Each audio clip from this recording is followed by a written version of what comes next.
Welcome to our YouTube channel. Today, we bring you a story full of surprises and hidden angles that few people know about. Don't leave just yet. Just when you think you've figured it all out, there are fascinating and meaningful details waiting for you at the end of the video. Let's explore together and uncover the special message this video has for you. Are you ready? Let's get started. The first encounter. When worlds collide, we all know the tale. How Christopher Columbus set sail from Spain in 1492 with 3 ships, the Nina, the Pinta, and the Santa Maria. His voyage was one of the most monumental in history, a journey that would change the course of the world forever. But the story is often told through the eyes of the explorers. What about the people on the other side? Who did Columbus find waiting on the shores of this new world? And how did they react to the arrival of the Spanish? This is the story of that fateful encounter. It is a tale of first contact between 2 civilizations that were worlds apart, both literally and figuratively. It is the story of what was gained, what was lost, and what could never be undone. October 11th, 1492, the day before everything changed the Caribbean, 1492. On the night of October 11th, a tension hung in the air as the Spanish fleet drifted ever closer to the unknown. The crew had been at sea for weeks, some with restless spirits, others with unshakable faith that they were on the brink of something extraordinary. For weeks, they had seen nothing but an endless stretch of ocean, the water and sky blending together in a seemingly eternal horizon. But that night, something stirred. At 10 o'clock, Admiral Christopher Columbus stood on the deck of the Santa Maria, gazing out into the night. He felt it deep within him that something monumental was on the horizon. Suddenly, a flicker of light caught his eye. Was it his imagination, a trick of the moonlight playing across the waves? He wasn't sure, but the light flickered again, faint like a candle in the wind, rising and falling in the distance.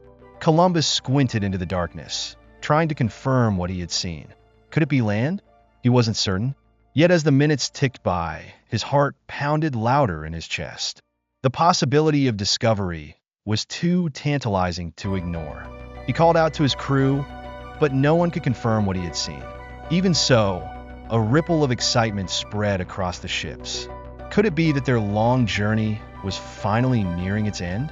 Unknown to them, on the distant shores of the Bahamas, an entirely different people were going about their evening, unaware that their world was about to be turned upside down. The Lucayan people, life before the Spanish, long before the Spanish had even dreamed of crossing the Atlantic. The islands that Columbus would soon call the Bahamas were home to the Lucayan people. They lived in harmony with the land, fishing in the turquoise waters, cultivating crops, and passing down their traditions through generations. Their villages were small but vibrant, a testament to the delicate balance they had maintained with nature. The Lucayans had their own way of life, their own belief systems. They worshipped a pantheon of deities connected to the forces of nature, offering prayers for good harvests, protection, and prosperity. Their world was one of rhythm and balance. Life flowed in cycles dictated by the changing seasons, the rising and setting of the sun. The arrival of the Spanish would disrupt that balance in ways the Lucayans could never have foreseen. October 12, 1492. The arrival. In the early hours of October 12th, the Spanish sailors finally spotted what they had been hoping for: land. As the sun began to rise, the golden light revealed the lush green shores of a new world. Paradise, it seemed, waiting for them. Cheers erupted from the ships as Columbus and his men prepared to make landfall. They had done it. They had crossed the ocean and discovered a world unknown to Europe. But as the boats were lowered into the water, a hush fell over the crew. What awaited them on these shores? Was this land inhabited, or were they alone? As they rowed closer to the beach, their questions were answered. People emerged from the trees, watching cautiously as the strange ships approached. They had never seen anything like this. Massive vessels with billowing sails, filled with men who wore strange clothing and carried weapons that gleamed in the sunlight. The Lucayans stood at the edge of the water, unsure whether these visitors were gods or men. They had heard stories passed down from their ancestors of beings from across the sea, But these stories were more myth than reality. Now, the myths had come to life before their very eyes. The first encounter, when Columbus and his men set foot on the shore, the moment was electric. Two worlds that had been separated by vast oceans, by time, by culture, by beliefs, had now collided in a single instant. At first, the Lucayans approached cautiously, intrigued by the visitors. They were fascinated by the way the Spanish men looked, their skin pale, and their armor glinting in the sunlight. They had never seen anything like it. But the Spanish, in turn, were just as intrigued by the Lucayans. Their skin darkened by the tropical sun, their simple clothing, their adorned bodies with feathers and shells. The two groups stood face to face, separated by language, custom, and understanding. Yet in those first few moments, there was curiosity on both sides. Columbus extended his hand, offering gifts, glass beads and trinkets that seemed insignificant to him, but were viewed as treasures by the Lucayans. The Lucayans, in turn, offered food and water, a gesture of goodwill.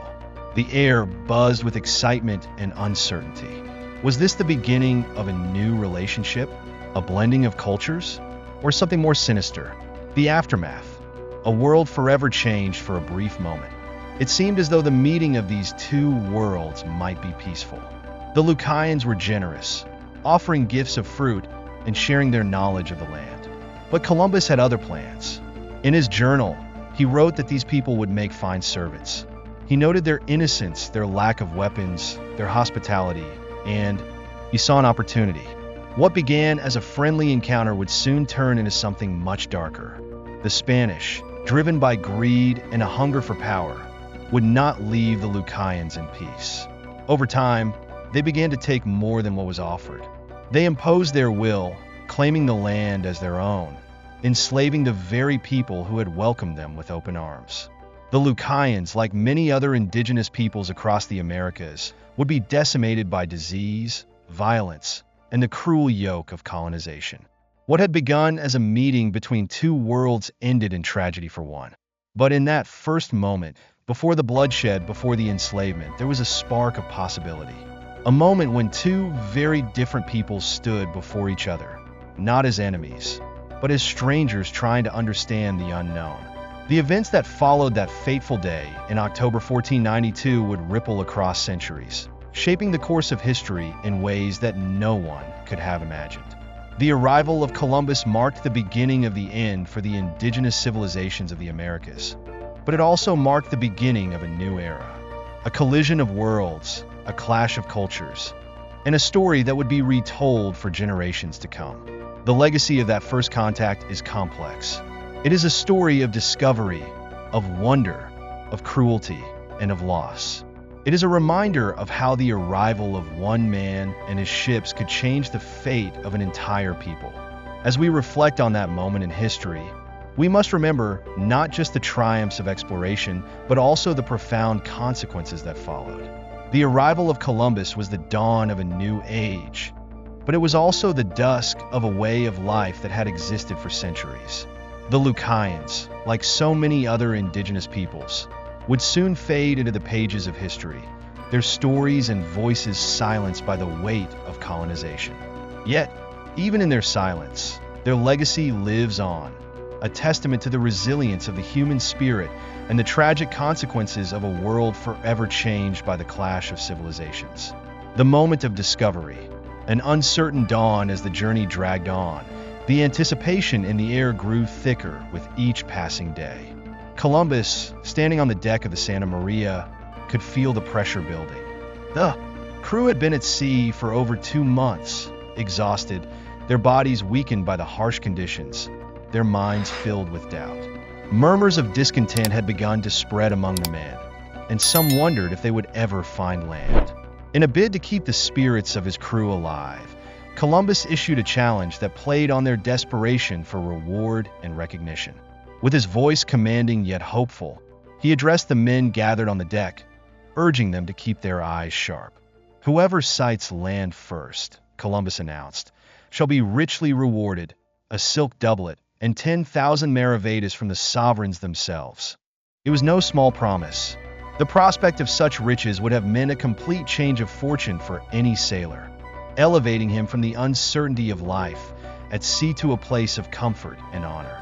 The men on board, fueled by the promise of wealth and glory, pressed forward with renewed energy, peering out into the seemingly endless sea from the forecastle.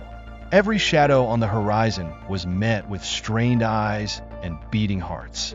The Atlantic seemed vast and empty, the waves rolling endlessly under the moonlight, teasing them with the unknown. The night was cold and quiet, the only sound being the creaking of the ship's timbers and the soft lapping of water against the hull. Tension crackled in the air as the sailors kept their watch. Every man knew that the first sighting of land could come at any moment, and with it, the end of their arduous journey. Columbus himself paced the deck, his thoughts swirling between hope and doubt. He had staked his reputation on this voyage. Failure was not an option. Time passed slowly as the night stretched on, and just when it seemed as though the sea might keep them in its endless grasp forever, a shout pierced the stillness. "Land!" It was a sailor from the Pinta, the ship that had ventured ahead of the others. The cry came at 2 hours after midnight, breaking the tension that had gripped the ships for so long.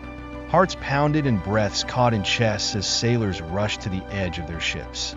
In the distance, land could be seen, an unmistakable dark shape rising from the horizon, a tantalizing glimpse of salvation. It lay just 2 leagues away, a mere handful of miles, but Columbus would not rush headlong into the unknown. He ordered the 3 ships to halt where they were, waiting for the dawn to reveal their prize in full. The hours between midnight and daybreak were filled with restless anticipation. The men could hardly sleep, knowing that the sight they had dreamed of for months was finally within reach. And yet, there was a sense of trepidation as well. What would they find when they set foot on this new land? Would it be paradise, as Columbus had hoped, or something far different? October 12, 1492. The first light of a new world finally. As the first light of dawn broke over the horizon, the land revealed itself in full. It was a sight that Columbus and his men would never forget. Lush and green, shimmering under the morning sun. Trees stretched high into the sky, their leaves a vibrant, almost otherworldly shade of green. The air, even from a distance, seemed to carry the scent of fresh earth and something sweet, perhaps the fragrance of exotic fruits that the crew had never before encountered. Columbus, his heart pounding with excitement, gave the order to move forward. Slowly, the ships crept toward the shore. The water grew shallower and calmer as they approached, and soon enough, they were close enough to lower the longboats and row to land. When they finally touched the shore, the sailors leaped from the boats with a mix of exhaustion and elation. They knelt down and kissed the earth, thankful that their long journey was finally at an end. Columbus himself stepped forward, his eyes scanning the landscape before him. He could feel the weight of history in that moment, knowing that this was the beginning of something far greater than any of them could imagine. Though they didn't know exactly where they had landed, historians would later debate which island in the Bahamas this was. The sense of triumph was undeniable. Columbus took out the royal banners of Spain and planted them in the ground, claiming the land for Ferdinand and Isabella. With a solemn and reverent tone, he named the island San Salvador, or Holy Savior. The New World unveiled. The Spanish sailors began to explore their new surroundings, moving cautiously through the unfamiliar landscape. The island seemed like paradise, so unlike the barren, rocky coasts of Europe. Here, the land was fertile and lush, with palm trees swaying in, the breeze and birds of every color darting through the air. As they ventured further, the crew marveled at the abundance of fruit growing around them. They saw coconuts hanging from trees, bananas ripening on vines, and strange fruits they had never seen before. It was a land of plenty, a far cry from the barren waters they had sailed across for weeks on end. But as they explored, they began to realize that they were not alone on this island. In the distance, they saw figures moving. People who were clearly not European, but inhabitants of this strange new land. These were the Taino people, who had lived on the island for generations. cultivating the land and building their homes in harmony with nature. The Taino approached cautiously at first, curious but wary of the strangers who had arrived on their shores. They had never seen men like these before, men with pale skin and strange clothing, carrying weapons that glittered in the sunlight. The Spanish, too, were fascinated by the Taino, who seemed so different from anyone they had ever encountered. The meeting of two worlds, when the two groups finally came face to face, there was a moment of silence. It was a meeting that neither side could have prepared for, a collision of worlds that had been separated by oceans and time. The Spanish and the Taino stared at each other, both sides filled with wonder and uncertainty. Columbus, always mindful of his position and the grandeur of the moment, stepped forward with an air of diplomacy. He extended his hand in friendship, offering trinkets to the Taino, glass beads, metal tools, and small mirrors. The Taino, in turn, offered gifts of their own, presenting Columbus and his men with food, water, and fruit. The two groups communicated as best they could, using gestures and smiles to bridge the gap between their languages. Though they could not speak to each other, there was a tentative bond forming, a bond that, for a brief moment, was built on curiosity and mutual respect. But beneath the surface, there was a tension that neither side could fully comprehend. For Columbus, this land was a stepping stone to greater things.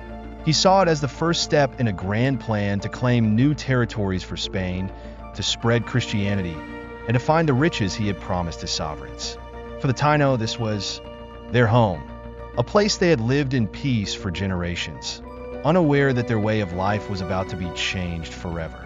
The beginning of an era as Columbus and his men settled into their new surroundings. They began to prepare for the next phase of their journey.